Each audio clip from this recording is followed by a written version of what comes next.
ఆ దేవతా పోస్ట్ లో జన్మ తీసుకుంటారు. బ్రహ్మ అనేది ఒక పోస్టు, ఇంద్ర అనేది ఒక పోస్ట్ అండి. ప్రధానమంత్రి ఒక పోస్టు, ముఖ్యమంత్రి ఒక పోస్టు.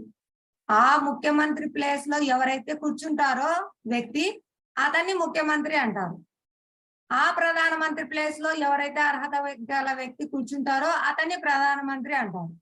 అలాగే బ్రహ్మ స్థాయిలో అర్హత గల జీవాత్మ ఎవరైతే కూర్చుంటారో అతన్ని బ్రహ్మ అంటారు. ఇంద్ర పదవిలో ఎవరైతే అర్హత గల జీవాత్మ కూర్చుంటారో అతన్ని ఇంద్రుడు అంటారు.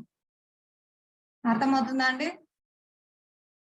ఈ పంది దేహంలో జన్మ తీసుకున్న వాళ్ళు నేను ఈ దేహాన్ని పందిని అనుకుంటాను. కానీ వాళ్ళు పంది కాదు, వాళ్ళు బ్రహ్మ కాదు, వాళ్ళు ఇంద్రుడు కాదు, వాళ్ళు ప్రధానమంత్రి కాదు, వాళ్ళు ముఖ్యమంత్రి కాదు, వాళ్ళు జీవాత్మ. వాళ్ళ ఒరిజినల్ పొజిషన్ భగవత్ సేవ, భగవత్ సేవలో ఉండడము జీవాత్మ సహజ స్థితి. దాన్ని మర్చిపోయి మనం త్రిగుణాలతో కార్యాలు చేయడం వల్ల ఎవరైతే అడ్డదిడ్డంగా అన్ని కనపరిచినవన్నీ తింటూ ఉంటారో వాళ్ళకి పంది జన్మ వస్తుంది, వాళ్ళ కర్మానుసారము. అలా వాళ్ళ యొక్క కోరికలను పట్టించి వాళ్ళ యొక్క కర్మానుసారము వాళ్ళకు అటువంటి దేహం ఇవ్వబడుతుంది. ఎందుకంటే వాళ్ళు కోరుకున్నాను. అప్పుడు పంది దేహం అయితే నువ్వు పిచ్చి పిచ్చిగా ఇష్టం వచ్చినట్టు తినొచ్చాను, కరుణతో ఇస్తాడు భగవంతుడు. ఎందుకంటే వాళ్ళ కోరికలు వాళ్ళ యొక్క కర్మానుసారం బ్యాంక్ బ్యాలెన్స్. ఇప్పుడు మనం పెద్ద చెప్పుకున్నాం కదా, ఒక పెద్ద కార్ కొనాలనింది, కోరిక అయితే ఉంది, ధనం లేదు, ఎలా కొంటా కొనలేదు.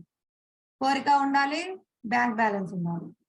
మనం బయటపడాలనే కోరిక ఉండాలి, కష్టాల నుంచి శాశ్వతంగా బయటపడాలి, ఆనందంగా ఉండాలని కోరిక ఉండాలి. బ్యాంక్ బ్యాలెన్స్ ఏంటండి? బయటపడాలని కోరిక కలిగింది.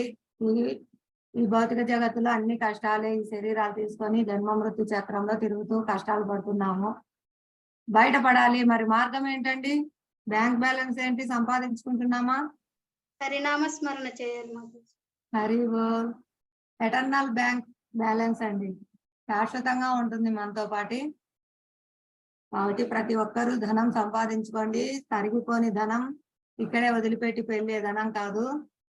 శాశ్వతమైన ధనం మనతో పాటు ఉంటుంది, మనల్ని చాలా ఆనందంగా ఉంచుతుంది. ఇప్పుడు మాతా చెప్పారు కదా, జపం చేసుకునే రోజు, జపం బాగా జరిగిన రోజు, జరగని రోజు కూడా నాకు తేడా తెలుస్తుంది మాతాజీ అంటున్నారు. చాలా సంతోషం మాతాజీ, చక్కగా జపం చేసుకుంటున్నారు.